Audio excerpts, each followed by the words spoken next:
మోకాల నొప్పులకు ఎటువంటి సర్జరీ లేకుండా ఎపియాన్ పెయిన్ క్లినిక్ అందిస్తున్న అత్యాధునిక చికిత్స. గోంగూర ఊరగాయ తింటావా? అమ్మో బీపీ ఎక్కువ అయిపోతుంది. అయ్యో కొబ్బరి చట్నీ తింటావా? కొలెస్ట్రాల్ వస్తుంది. అయ్యో నువ్వులు తింటావా? నల్లగా అయిపోతావు అని డాక్టర్లు ఈ తజ్ఞులు చెప్పడం మొదలుపెట్టారు. మనం ఊరగాయలు తినేది ఆపు చేశాము, కొబ్బరి చట్నీలు తినడం ఆపు చేశాము, కోడిగుడ్లు తినడం మొదలుపెట్టాము. హార్ట్ బ్లాక్లు మొదలయ్యాయిరా బాబు. 16 ఏళ్లకే హార్ట్ అటాక్ వచ్చి చచ్చిపోతుంటే ఏం చేయాలో తెలియదు. హార్ట్ అటాకు వెరీ డేంజరస్ అని లెక్చర్ల మీద లెక్చర్లు ఇస్తున్నారు, కానీ ఒక్క హార్ట్ అటాక్ నిలవట్లేదు. 16 ఏళ్లకు హార్ట్ అటాక్ ఏమిటి, 20 ఏళ్లకు బీపీ ట్యాబ్లెట్లు ఏమిటి అని ఒకడు ప్రశ్నించట్లేదు. మీరు చేయాల్సింది ఇంతే. ఒక వారం సొరకాయ, ఒక వారం దోసకాయ, ఒక వారం బూడిద గుమ్మడికాయ జ్యూస్ తాగొని పొద్దున తాగండి. 9 వారాల్లో 95% బ్లాక్ ఉందని మొన్న విజయవాడకి వెళ్ళాం. విజయవాడలో కదండి, 8 మంది ముస్లిం సోదరులు ఆసుపత్రిలోకి వెళ్తే ఆపరేషన్ చేసినా మేము గ్యారెంటీ ఇవ్వలేము, ఏం చేయాలో తెలియదు, చెయ్యి ఇలా ఎత్తలేము, కాలు ఇలా ఎత్తలేము అని వెళ్తే ఇలా చెప్పి పంపించేశారు. స్టంట్ వేయలేము, ఏమి చేయలేమని. మీ లెక్చర్లు విని దోసకాయ రసము, గుమ్మడికాయ రసము, బూడిద గుమ్మడికాయ రసము మీరు 9 వారాలని చెప్పారు. యాక్చువల్లీ 6 వారాలకే మాకు శక్తి వచ్చేసింది, నడవడం మొదలు పెట్టాము. 9 వారాలకు నేను ఇప్పుడు 3 కిలోమీటర్లు నడుస్తున్నానని ఒక్కరు కాదు, ఇద్దరు కాదు, 3 వచ్చి చెప్పారు. వందలు వేల మంది. కానీ దోసకాయ రసం తాగితే బ్లాక్ పోతుందా? సొరకాయ రసం తాగితే బ్లాక్ పోతుందా? సొరకాయ అంటే ఎలా ఉంటుంది?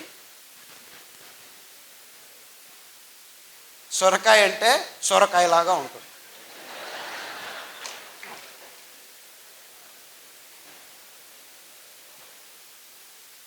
అంటే మన అద్భుతమైన పదార్థాలని మనం గుర్తించలేని నీచ స్థితికి దిగజారిపోయాం మనం. ఎంత వైవిధ్యమైన ప్రదేశం మనది. అది ఎన్ని కూరగాయలో, ఎన్ని ఆకుకూరలో, ఎన్ని ఫలాలో, ఎంత అమృత ఫలం.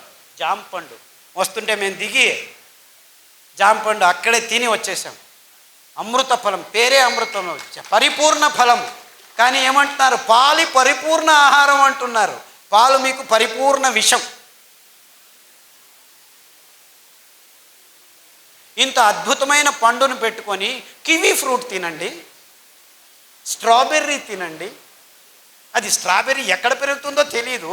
లేదు మేము పెద్దగా వేసి స్ట్రాబెర్రీని పెంచిస్తున్నాము, ఇజ్రాయేల్ నుంచి టెక్నాలజీ తెస్తున్నాము, ఆక్వాకల్చర్ చేస్తాము, ఇది చేస్తాము, అది చేస్తాము. అలా పెంచాల్సిన కర్మ మనకేమిట్రా? ఆ సీతాఫల పండు ఊరికి అదంతకదే పెరుగుతుంది, రాళ్ళ సందుల్లో పెరుగుతుంది. ఆ సీతాఫలం తింటే మీ వైట్ డిశ్చార్జు, గర్భకోశ సంచుల్లో ఉరిమూత్రం అంటే మంటమూత్రం, ఇవన్నీ ప్రాబ్లమ్స్ 6 రోజుల్లో మాయమైపోతుంది. ఆ కాల్షియం అని తలగొట్టుకుంటున్నారు కదా, 2 సీతాఫల పండు తినండి, మీకు ఎంత కాల్షియం కావాలి 2 నెలలకు అంతా దొరికిపోతుంది. ఏ డాక్టర్ అయినా సీతాఫల పండు తిను అని చెప్తున్నాడా? నువ్వులు తినండి, ఒక లడ్డు, 100 గ్రాముల లడ్డు 1 లీటర్ పాలల్లో ఉన్న కాల్షియం మీకు దొరికి టేస్ట్ చేస్తుంది. 1 లీటర్ పాలు తాగితే మీకు దొరికేది 180 మిల్లీగ్రాముల కాల్షియమే. ఉండేది 1 గ్రాము, అయితే దొరికేది అంతే. కానీ ఈ మాట ఎవరు చెప్పలేదు. ఎందుకంటే పాల ఇండస్ట్రీ పెరగాలి, ఆ కంపెనీలకు దుడ్డు కావాలి, స్టెరాయిడ్స్ కంపెనీలు బాగుపడాలి. మీరందరూ పాలు తాగి రోగాలు తెచ్చుకుంటుంటే మేము డబ్బులు చేసుకుంటుంటాం. ఎందుకు మన మీద రుద్దుతున్నారు? ఈ పెద్ద పెద్ద కంపెనీలు సూట్ కేసులు ఇస్తే రాజకీయ నాయకులు పాలసీలు చేసి పాలు తాగండి, గుడ్లు తినండి, ఇది చేయండి, అది చేయండి అని ఈ స్కీములు, స్కాములు. మనకు అవసరం లేనివన్నీ అవసరం ఉందని ఈ విజ్ఞానులు చెప్తున్నారు. మనం బసవన్నలాగా తలలు ఊచుకుంటూ వాళ్ళు చెప్పింది పెద్ద పెద్ద పొట్టలు, బ్లాకులు, ఇది అది దిక్కుతోచట్లేదు, అయోమయ స్థితి అంటున్నాం. మనం చేయాల్సింది ఇంతే. మన పూర్వీకులు తింటున్న పదార్థాలని మళ్ళా స్వచ్ఛంగా, ఏ రసాయనిక పదార్థాల గోజు లేకుండా మనం పెంచుకోవచ్చు. మనమే కాదు, మొత్తం ప్రపంచానికి అద్భుతమైన ఆరోగ్య రహదారిని నిర్మించి తినండ్రా మీరు ఆరోగ్యంగా ఉండర్రా అని ఊరిక ఫ్రీగా పారవేయచ్చు. ఎందుకంటే ఈ ధాన్యాలు ఎక్కడ పడితే అక్కడ బయలుసీమల్లో బంజరు భూముల్లో ఎవరి అవసరము లేదు, 4 వానలు చాలు. మీరు ఆ బియ్యాన్ని పెంచాలంటే 8,000 లీటర్ల నీళ్లు కట్టాలి 1 కేజీ పెంచేదానికి. అందరూ ఈ కొర్రలు చాలా ఎక్కువ అని అంటున్నారు, కానీ ఆవిడ చెప్పినట్లు రైతులకు దొరికేది 10 రూపాయలే, ఈ మిడిల్ ఫీలర్స్ తీసుకుంటున్నది 100 రూపాయలు. సో ధర ఎక్కువ ఉండేది రైతు వల్ల కాదు, ఈ మిడిల్ మ్యాన్ వాణిజ్యీకరణం వల్ల. అందుకే వాళ్ళకి చిన్న చిన్న మిషన్లు, మిక్సీల్ని మేము ట్వీక్ చేసి, నేను ఇంట్లో యాక్చువల్లీ మా అక్కయ్య గారు బుచ్చి అని ఉంది, ఆవిడ నేను కలిసి ఆ పద్ధతిని కనిపెట్టాను. అందుకే దానికి బుచ్చి మెథడ్ అని పేరు పెట్టాను. ఇన్ఫ్యాక్ట్ ఆవిడ మనవరాలు అనంతపూర్లోనే చదువుతుంది, మాలా అని, ఇక్కడ వచ్చి ఉండాలి, వీళ్ళ కాలేజీలోనే చదువుతాం. ఆ మెథడ్ని పల్లెలకు అందచేస్తున్నాము. యాక్చువల్లీ ఇంకా ముందుకు ఏం ఆలోచిస్తున్నామంటే, ఆ మిక్సీకి ఇంకా కొన్ని రోజులు పోతే ఎలక్ట్రిసిటీ ఉండదు. Don't think you will have all these lights. ఇంకొక 4 సంవత్సరాలు మొత్తం అన్ని కంపెనీలు మూసుకొని పోతాయి, కోల్ లేదు, ఇంధనం అయిపోతుంది. సో నిజంగా అప్పుడు మీరు భోంచేయాలంటే భానుజా గారి దగ్గర రావాలి, ఎందుకంటే వాళ్ళు మాత్రమే మీకు బియ్యం ఇవ్వగలరు. అర్థమవుతుందా? ఆ మిక్సీని పనిచేసేదానికి we have designed a small solar plate. ఒక మిక్సీకి ఒక సోలార్ ప్లేటు. సో చెట్టు కింద కూర్చొని ఆ ప్లేట్ చెట్టు పైన పెడతాము, నీడలో కూర్చుంటాము, ప్లేట్ ఎండలో ఉంటుంది, మిక్సీ రెడీ అవుతుంది, సిరిధాన్యం మీకు రెడీ చేస్తారు, బియ్యం రెడీ చేసి ఇస్తారు. సో ఆవిడ వెనక తిరగండి, ఆ మహిళల వెనక తిరగండి, మీకు నిజమైన ఆరోగ్యమైన సిరిధాన్యాలు ఇప్పుడు కాదు 5 సంవత్సరాల తర్వాత కూడాను దొరుకుతాయి. ఎందుకంటే ఆ డీసెంట్రలైజ్ టెక్నాలజీని మేము గడిచిన 5 సంవత్సరాల నుంచి పల్లె పల్లెకు వెళ్ళి ట్రైనింగ్ ఇస్తున్నాము. అందుకు బాలన్ గారు చాలా శ్రమిస్తున్నారు. బాలన్ ఎక్కడున్నావా బాబు? ఆయన ముందుకు రాడు, వెనకలు ఉంటాడు మహానుభావుడు. బాలన్ అని ఆయన ప్రతి పల్లెకు వెళ్ళి ట్రైనింగ్ ఇస్తున్నాడు. అంతేకాకుండా మైసూర్లో ఒక చిన్న పల్లెలో 5 ఘటకం అంటే 5 మిక్సీలు చిన్నగా వచ్చిన వాళ్ళందరికీ, వేరే వేరే ఊర్ల నుంచి వచ్చిన వాళ్ళకి ట్రైనింగ్లు ఇస్తూ ఉంటాం మేము. ఎందుకంటే ఈ ధాన్యాన్ని పెంచేది ఒకవైపు అయితే, ఈ మిషన్ల చేతుల్లో చిక్కుకొని మళ్ళా అందరం ఈ కంపెనీల కపిముష్టికి వెళ్లకుండా ఉండాలని డీసెంట్రలైజ్డ్ టెక్నాలజీ, అప్రోప్రియేట్ టెక్నాలజీ అని తయారు చేశాము. ఇప్పుడు పల్లెల్లోనే మీరు బియ్యాన్ని తయారు చేసుకోవచ్చు. పల్లె ప్రజలకి ఇది చాలా అవసరం.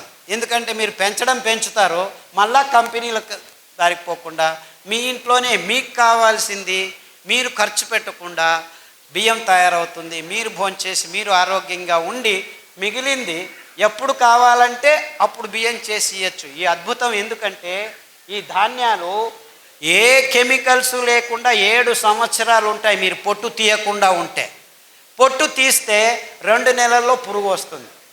అంటే ఎంత అద్భుతంగా ఉంది చూసుకోండి. ఎంత కావాలో అంత బియ్యం చేసి అమ్ముకోవచ్చు, ఎంత కావాలో అంత తింటూ ఉండొచ్చు. సో దీన్ని నిలువ ఉంచేదానికి ఎవ్వరి కెమికల్ అవసరం లేదు. ఎంత అద్భుతం చూసుకోండి. ఇది కొర్రలే కావచ్చు, రాగులు కావచ్చు, అండు కొర్రలు కావచ్చు, ఇవన్నిటికీ అద్భుతమైన గుణాన్ని దేవుడు ఇచ్చాడు. బీజ కవచం ఉందంటే ఏ పురుగు రాదు. బీజ కవచం తీసేస్తే పురుగు వస్తుంది, 1 నెలలో వచ్చేస్తుంది. సో స్వచ్ఛందంగా మీరు అప్పటికప్పుడు ధాన్యాన్ని నిలువ ఉంచవచ్చు, బియ్యాన్ని నిలువ ఉంచేదానికి లేదు. అది ఫ్రెష్గా తయారు చేసుకొని ఈ చిన్న మిక్సీలో ఎప్పటికప్పుడు తయారు చేసుకొని అందరికీ సరఫరా చేయొచ్చు. సో ఈ మిడిల్ మ్యాన్కి దక్కాల్సిన ఆ లాభం రైతులకే నేరుగా వచ్చేందుకు మేము ఈ పద్ధతిని కనిపెట్టుకున్నాం. అంటే మనం ఏం చేసినా మన రైతులు, మన పల్లెలకు ఆర్థికంగా సహాయం కావాలి, కానీ మిడిల్ మ్యాన్ ఎక్కడో ఒక చోట డబ్బులు చేసుకుంటూనే ఉంటాడు. సో ఈ అద్భుతమైన పద్ధతిని కనిపెట్టినందుకు, పనిచేస్తున్నందుకు బాలన్ గారికి, మా అక్క బుచ్చెక్కకు నా నమస్కారాలు. ఆ మిషన్ని ట్వీక్ చేసాం మేము. దాంట్లో పల్స్ అని ఉంటుంది, 1, 2, 3 స్టెప్పులు ఉండవు, ఊరికి అలా పట్టి వస్తే టక్కన వచ్చేస్తుంది. ఇదంతా చేశాము. అన్ని విషయాల్ని క్లుప్తంగా కాకుండా వివరంగా అందరి ముందు ముక్తంగా పంచుకోవాలి. బుద్ధితనాన్ని అమ్ముకునే బుద్ధిమాంద్యం మనకొద్దు.